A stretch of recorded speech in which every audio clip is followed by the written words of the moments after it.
శీలకు రాసిన పత్రిక 1:4 జగతికి పునాదులు వేయబడక మునుపే ఏర్పరచుకున్నాడు. రోమపత్రిక 8:30 ఏముందంటే, అక్కడ ఎవరిని ఏర్పరచుకున్నానో వాళ్ళని పిలిచాను, ఎవరిని పిలిచానో వాళ్ళ నీతిమంతులుగా మారుస్తాను, ఎవరు నీతిమంతులుగా మార్చానో నేను వాళ్ళని మహిమపరుస్తానన్నాడు. ఈరోజు ప్రభుని ఎరిగామంటే దేవుడు జన్మనిస్తేనే ఆయన్ని తెలుసుకున్నాం, ఆయన పిలిస్తేనే ఆయన దగ్గరకు వచ్చాం. ఇందులో మా వ్యక్తిగతమైన విషయాలు ఏం కాదు, మేము కూడా క్రీస్తుని వ్యతిరేకించిన వాళ్ళని, కానీ ఎందుకు ఆయన ప్రేమ మమ్మల్ని అట్లా బలవంతం చేసింది. అయితే దీని వెనకాల దేవునికి గొప్ప ఏర్పాటు. ఎందుకు మరి ఆయన మమ్మల్ని ఏర్పరచుకోవాలి, క్రైస్తవులుగా ఆయన్నే నమ్ముకుంటే ఆయన ఎందుకు చేయాలి అని అంటే, బైబిల్లో మాట రాస్తాడు, నేనున్న స్థలములో మీరు ఉండులాగున అనే మాట ఉంది. అంటే ఆయన ఎక్కడున్నాడో అక్కడికి మనల్ని తీసుకెళ్తాడు అని. ఇంతకు మరి మనం ఎక్కడున్నాం, ఎక్కడి నుంచి వచ్చాం మనం?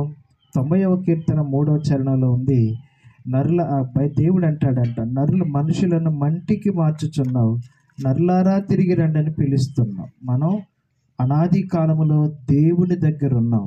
ఆ కాలం ఎప్పుడో మనకు తెలియదు. అక్కడ నుండి దేవుడు మన ఏం చేశాడంటే తల్లి గర్భంలోకి తీసుకొచ్చాడు.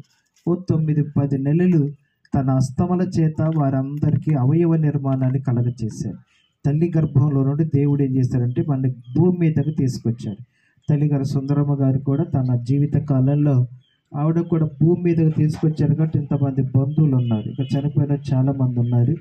అయితే ఇంతమంది ఎట్లా తెలుసు సుందరమ్మ గారు అని అంటే, ఆవిడను దేవుడు నిర్ణయించి భూమి మీదకి పంపించాడు కనుక తనకు తల్లిదండ్రులు ఉన్నారు, తనకు భర్త ఉన్నాడు, తనకు పిల్లలు ఉన్నారు, పిల్లల తరపు బంధువులు ఉన్నారు, వీళ్ళందరూ ఆవిడ భూమి మీదకు వచ్చింది కాబట్టి వీళ్ళందరితో కలిసి ఉండగలిగింది. ఇంత ఆప్యాయత, ఇంత అనురాగం, ఇంత ప్రేమ సంపాదించుకోగలిగింది. మరి ఇప్పుడు ఎక్కడికి వెళ్ళింది ఆవిడ అంటే, ఆ ఊరి చివరిలో ఒక చిన్నపాటి గోతిలో ఒక పెట్టెలో ఆ శవాన్ని పెట్టి పూర్తి చేసి వచ్చాం. ఇప్పుడు ఆవిడ తల్లి దగ్గర ఉంది, తల్లి గర్భంలో ఉంది, భూమి మీదకి వచ్చింది. ఈ పని కూడా ముగించుకుంది, ఆవిడ సమాధిలోకి వెళ్ళిపోయింది. అక్కడ ఎంతకాలం ఉంటుంది? బైబిల్ చెప్పింది అక్కడ నిద్రపోతుందంట. అక్కడ నిద్రపోతే మరి నిద్రపోయినటువంటి వారికి అక్కట్లాగే నిద్రపోతారంటే బైబిల్ అలా చెప్పలేదు. మళ్ళా యేసుప్రభు వచ్చి ఆ నిద్రపోతున్నటువంటి వాళ్ళని లేపుతాడట. మళ్ళీ ఎక్కడ తీసుకెళ్తాడు ఆయన అని అంటే, ఎక్కడి నుంచి అయితే తీసుకొని ఇక్కడికి వచ్చాడో మళ్ళా తిరిగి అక్కడికి తీసుకొని వెళ్తాడు ఆయన. అయితే ఈ కాలంలో అంటే మనుషులు జీవిత కాలంలో వాళ్ళు ఎంతకాలమైనా బ్రతకనివ్వండి, ఆ కాలంలో ప్రభుని ఎరిగిన వారై ఉంటే అక్కడికి వెళతారు, ప్రభుని ఎరగని వారై ఉంటే నిత్య నరకానికి వెళ్తారు. ఈ బైబిల్ ప్రత్యేకంగా చెప్పటం లేదు. మరి ప్రభుని తెలుసుకోవాలంటే ఏం చేయాలంటే ఏం పెద్ద కష్టమేం పని లేదు. 3 మాటలు చెప్తాను. రోమపత్రిక 5వ అధ్యాయం 1వ వచనంలో విశ్వాసం ఉంటే చాలు నీతిమంతులు అవుతారు. రోమపత్రిక 5వ అధ్యాయం 8వ వాక్యంలో యేసయ్య రక్తంతో కడగబడితే నీతిమంతులు అవుతారు, బాప్తిసం తీసుకుంటే నీతిమంతులు అవుతారు. యోహాను రాసిన మొదటి పత్రిక 1వ అధ్యాయం 7-9 వచనాల్లో మీ పాపాలు మీరు ఒప్పుకున్నట్లయితే నీతిమంతులుగా మారుస్తారు. విశ్వాసం ఉంచండి, పరలోకానికి వస్తారు. బాప్తిసం తీసుకోండి, పరలోకానికి వస్తారు. మీ పాపాలు మీరు ఒప్పుకోండి, పరలోకానికి వస్తారు. ఒకరు మీరు ప్రశ్నించవచ్చు, చచ్చిపోయిన వాళ్ళు ఎట్లా బతారండి అని మీరు అడుగుతారేమో. కొరింథీయులకు రాసిన మొదటి పత్రిక 15వ అధ్యాయం 34 వచనంలో ఏముందంటే, భూమి మీద విత్తనం వేస్తే భూమిలో పడిన విత్తనం చచ్చిపోతేనే కదా అది మొలుస్తుంది అన్నారు.